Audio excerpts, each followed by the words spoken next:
What up, everybody? All right, today is day 8 of the 12 days of anime, and today I will be happily discussing one of my other favorite antagonists, the man whose mark I wear on my wrist all the time, Uryu Ryuunosuke.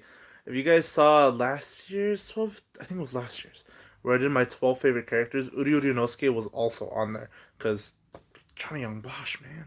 It's Johnny Young Bosch. But yeah, no, Uryu Ryuunosuke, like I said in last year's video, he's one of my favorites for his philosophy on life. Now, if you guys don't, if you guys haven't seen Fate Zero, definitely check it out. Check out the Fate series. It's pretty good, pretty good, pretty good.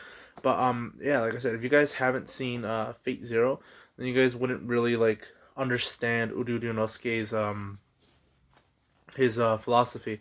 So his philosophy on life is basically like, if there is a god, then may he punish me for all the evil deeds that I've done until now. You know, where it's like or no, it was what's it called? Oh damn, can't even remember anymore.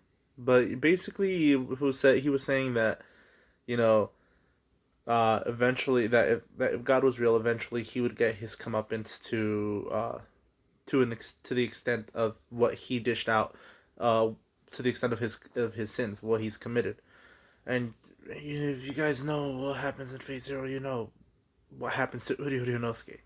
But yeah, it's just it's a crazy coincidence that him and Bluebeard or what Gilles de Rais, Caster Gilles de Rais, their philosophies almost align with each other, two and one and the same.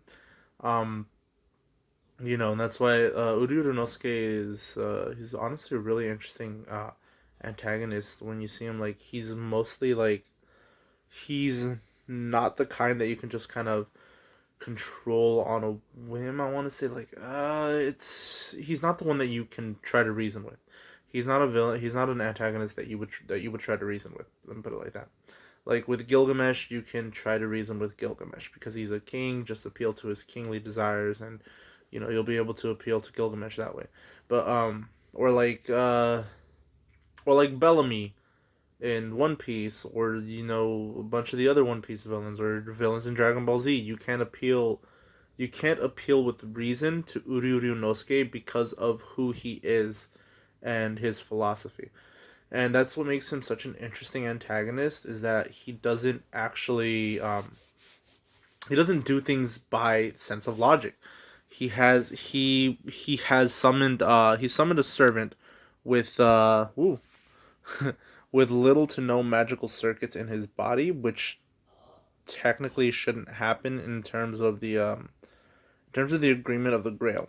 That shouldn't really happen because the Grail basically chooses masters based on their family line, and if their magic circuits are strong, which is why the Ainsburns, Tosakas, the Matos, they are always part of the Holy Grail War. But there's something's happened with the Mato family that happened.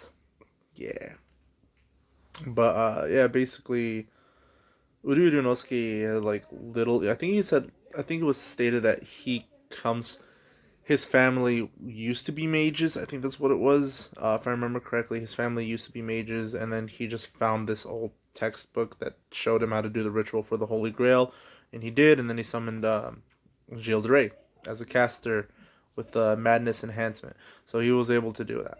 And that's why it's like logic doesn't really apply to Uryu Ryuunosuke, and that's like honestly one of my favorite things about him, is that he does things out of the realm of logic. And yeah, I feel like I've repeated myself like 6 times, but yeah, whatever. It's my video. I do what I want. But yeah, that's gonna be day 8 complete, and this will be Vash Steel signing out. And remember, this too shall pass. I'll see you guys in the next one.